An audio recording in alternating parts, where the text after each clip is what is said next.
If you have family that's messed up, you're not the only one. My family is messed up, and they're all going to go to hell together because they don't want to change. They don't want to stop the fussing, the arguing.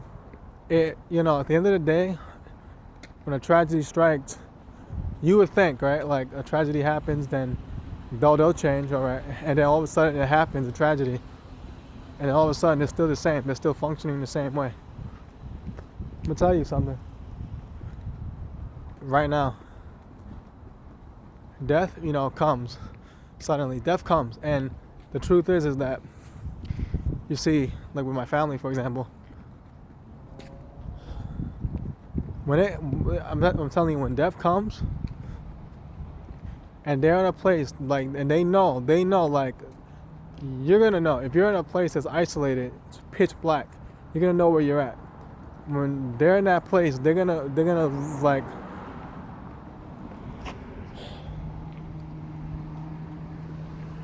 You just see everything for what it is, basically, you guys. Like, literally. Like, you see everything for what it is. You say to yourself, in hell, all of that, everything on earth that I did for what? Like, what was it for what? I forfeited all of that, all eternal heaven, because I wanted to argue, because I wanted to keep stuff going. It doesn't affect us here in the earth, but in hell, all of that will eat a person up forever. And there's no remedy for that. In hell, you see, there's a separation from this realm, all right? We're stuck. We're trapped in a box, time and space. We're trapped in this realm. When there's this disconnect from this earth into the spiritual, it's instant. It's instant, automatic. You know, right then and there. You know what? You already know. Everything's gonna eat at you like, I literally messed up. Everything we hang on to now, everything, like, we claim, we say, everything we hang on to, things that we hold dear to, like, we hold on to a lot of things, right, in this world, right? Would you agree? Like, we hang on to a lot of things, but the moment you disconnect from this realm into hell, you're finished. You're done. It's not only a second. You don't have a second chance. Everything that you did here is going to eat at you. It's going to eat at you. Without no remedy, but it's no cure, because you finally understand. You finally realize what truly mattered the most. What really mattered. What really counted, and that was your soul. Literally your soul. Your soul. And people don't understand what that means to people. Like, that's the other part of you. That's your spirit, man. When your body, when you're in a place and your spirit is crying out, there's nothing you could do. Then what? Everything that we hold, we cherish. To only thing that we're gonna be saying is, I wish I would have served the Lord. That when people behave a certain way, and then they have the audacity, then they have the nerve to sit there and say, well, I'm still going to heaven when I die. That's stupid. There's people that talk like that in my family. It's stupid. It's absolutely stupid. It's ridiculous. It's foolishness. It's something that I wouldn't laugh at. It's something stupid. You behave a certain way, and then you say, well, I don't care about hell. I want to go to hell. I want to go there. That's where I want to go. Stupid talk, stupid stuff like that. Stupid stuff that I hear in my family members saying.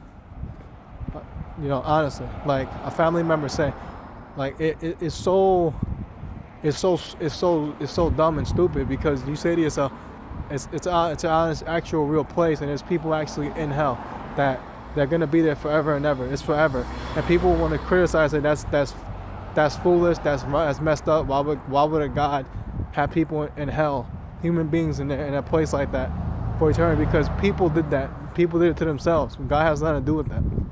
It's people. You can mock, you can say what you want. There's people that, and you probably say, wow, this reminds me of someone in my family. They act a certain way, and then they go right back to God and they say, well, I know I'm okay. I know I'm covered by grace. I know I'm safe. And then they say all these things. I don't mean to do what I do. All you have to do is just stop doing it.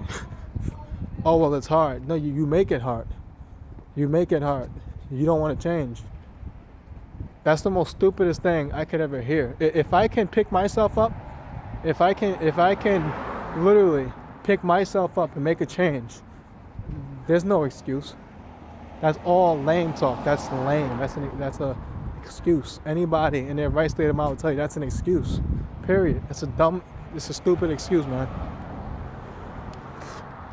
You have the will. You have 2 arms, 2 legs. You have the ability. You have a mind. Excuse me. You have arms and legs don't have nothing to do with it. You have a mind. You can drive yourself with your mind. You can say, you know what? I'm going to change. When a thought pops up in my head, I'm going to say no to it.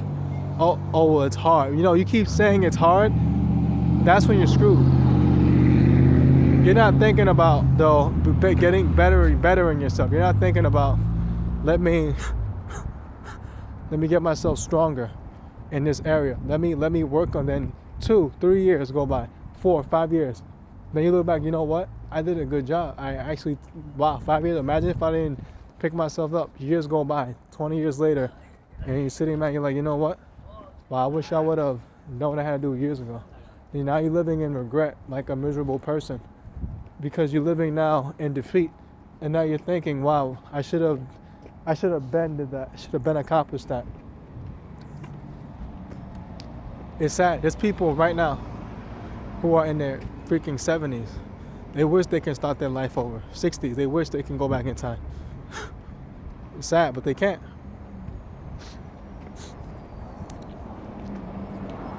You're an older person.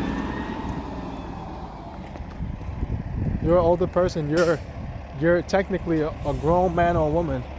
You with the ability to change, and you don't want to. But instead you say, oh. But instead you say no. I don't want to change. People talk like that in my family. It's disgust. I have disgust. It's disgusting because I understand like where they're going. Does that mean no? It's not about judging. That's where they're going.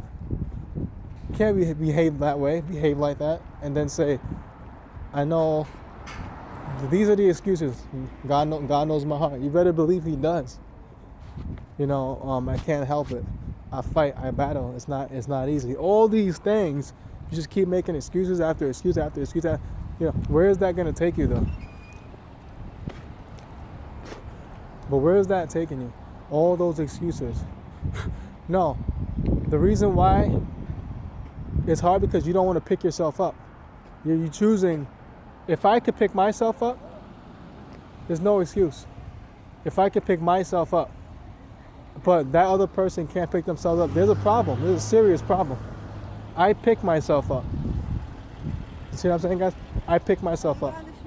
Nobody didn't pick me up. Nobody didn't grab my hand and say, come over here, let me help you. I had to pick myself up. So when I hear people talking like that and then they want to abuse you and then they want to say things like, they're going to heaven when they die.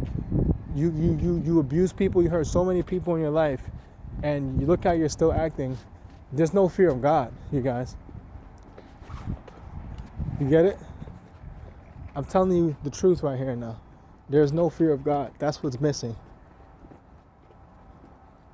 The fear of God is knowing who He is. Fear of God is knowing who He is, having that close intimacy with Him. If you have that close intimacy with God, you don't just love Him, you have fear for God. They wouldn't be acting the way they're acting, period. That's what it is. You think because you have God in your life, which was just a declaration when you accepted and received Him, you think then now you could just, all right, well, I can just do what I want. I can do whatever I want now because I'm covered. You really honestly believe that the fear of God is in operation mode when everyone is for the past 10, 20, 30 years in your family are still doing, think about it, the same thing, the same cycle for 30 years? There's something wrong with that picture. Yeah. And then when you bring it up to them, you pop it up, they shun you. See what I'm saying? They criticize, they shun you because they don't want to hear it. I'm telling you, the fear of God is gone. It's only the love. I love God, but where's the fear of God? It's not there. That's what it is. It's just a sad thing. My family especially. You're gonna keep going. You're gonna be that ignorant and stubborn. I have people in my, literally, I hear this stuff. Like, I want to go to hell. I want to see how it feels to leave. Full, like, you already know. Like, most people, listen, most people can say it's a demonic spirit. No, everything is not a demonic spirit. It's that person. It's that person that don't want to stop. That's what it is. Everything is not a demon or a demonic spirit. You have free will. You make choices too. You choose to. Listen, if it was a demon, trust me, I would be like, you need to go to church, dude. Like, you need to seriously fast and pray and get on your knees. Something. You need deliverance. Like, I can, for one, say that because I can tell when someone needs deliverance. Okay, if someone is talking about, I feel like killing everybody in the house, or I just like drinking now. I don't know. Now I can't stop for some reason.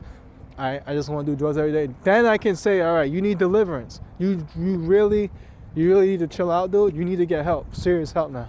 But in this situation, no, it's stupid. It's foolishness right here. What I'm talking about. It's foolishness. It's foolishness. It's the person that don't want to stop. You would never hear me say, ever in your life, you would never hear me say, I want to go to hell. You would never hear me say nothing like that. I don't care. I would love to go to hell. I don't care about going to hell because I want to go to hell. You would never hear me say something like that.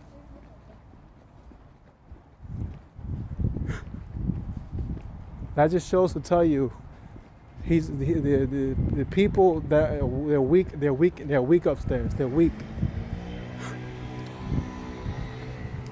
They're weak upstairs. Doesn't that show you though, you guys? Wouldn't that begin to show you that, all right, this person has a serious problem here. This person has a straight problem. Of course, you'll understand. You'll see that about that person. Like, yeah, they have a problem. But it's not a spirit. Trust me. It's not a spirit. I can choose to easily joke like that. It's not a spirit. It's just me being a clown. All right. But if you wanna, what's gonna happen is if you get to that point where you keep joking like that, all right, maybe eventually you're gonna have some sort of tiny demon on you.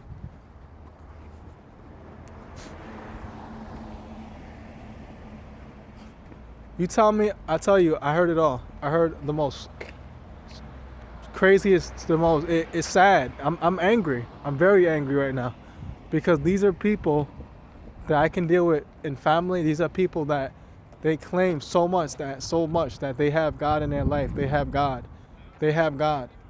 But they like to ritualistically, narcissistically abuse people mentally and emotionally and physically. They like to abuse people. I'm trying to give you an eye opener. The stuff that happens in family is because where did it resonate? Where did it come from? It came from a bloodline. It's happening. There's narcissistic abuse happening everywhere. Churches, anybody will tell you that's come out of that abuse. They'll tell you it's in the church. It's everywhere.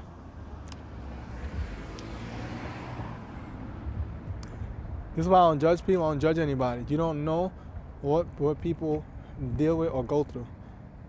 You don't know what people go through or deal with. Because people have an attitude, they walk around with a certain way. So what? You don't know that person. You don't know what that person's suffering with. How could you say that? That's like saying, this person has a disability, have a mental disorder. What are you going to say about them? You don't even know why they're like that, why they're mentally ill. You don't know the reason why. Why are you judging people off the top of your head for? That's the most stupidest thing you could ever do. Why would anyone that talks like that? I tell them, you'll be the first one in hell, dude. You're the first person in hell. Unfortunately, God don't have a problem making you the first person because to be available online for hell, you're the first person that's going there for talking like that. It's disgusting, absolutely disgusting. Anyone that even talks that way. You know, you start to really understand, you know, where we're at here. Like, what's the purpose behind you talking like that? Narcissistic abuse.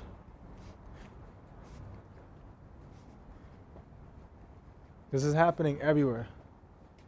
The fear of God is lost. There's no fear of God, you guys. I'm just letting you know. There's the fear of God. There's no fear of God here at all. There's no fear of God.